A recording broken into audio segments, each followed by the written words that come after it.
સુરતમાં નકલી ડિગ્રીના કૌભાંડમાં 2 એજન્ટ ઝડપાયા। આસિફ 10,000 થી લઈને 1 લાખ સુધીની નકલી સર્ટી બનાવતો હતો।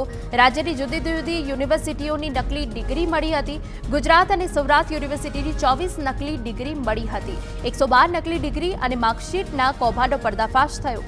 બંને એજન્ટે 16 લોકોના નકલી ડિગ્રીના પ્રમાણપત્ર બનાવ્યા હતા। ખેડાના ડાકોરમાં ફાગણી પૂનમની ઉત્સાહભેર ઉજવણી। લાખો લોકોએ કર્યા રાજા રણછોડરાયજીના દર્શન। ફાગણી પૂનમના ઉત્સવ અંગે ડાકોર પોલીસ છાવણીમાં ફેરવાઈ ગયું। 2000 કરતાં વધુ પોલીસ કર્મચારી ડાકોરમાં ખડેપગે। અમરેલીના ઢુંડિયા પીપરિયા ગામે જમીનમાંથી લાવા જેવો કાળો પદાર્થ નીકળતા કુતૂહલ। 500 મીટરના એરિયામાં જમીનમાં મોટા હોલ પડી ગયા। તેમાંથી કાળો લાવા જેવો પદાર્થ નીકળતા તંત્ર દોડતું થયું।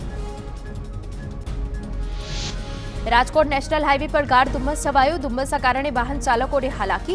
વાહન ચાલકોની વિઝિબિલિટી ઘટતા અકસ્માત થવાનો ભય। લોકસભાની ચૂંટણી માટે ભાજપનો પ્રચંડ પ્રચાર। સીએમ ભૂપેન્દ્ર પટેલે લાભાર્થી સંપર્ક અભિયાનની શરૂઆત કરી। અમદાવાદના વસ્ત્રાપુરથી લાભાર્થી અભિયાનનો પ્રારંભ।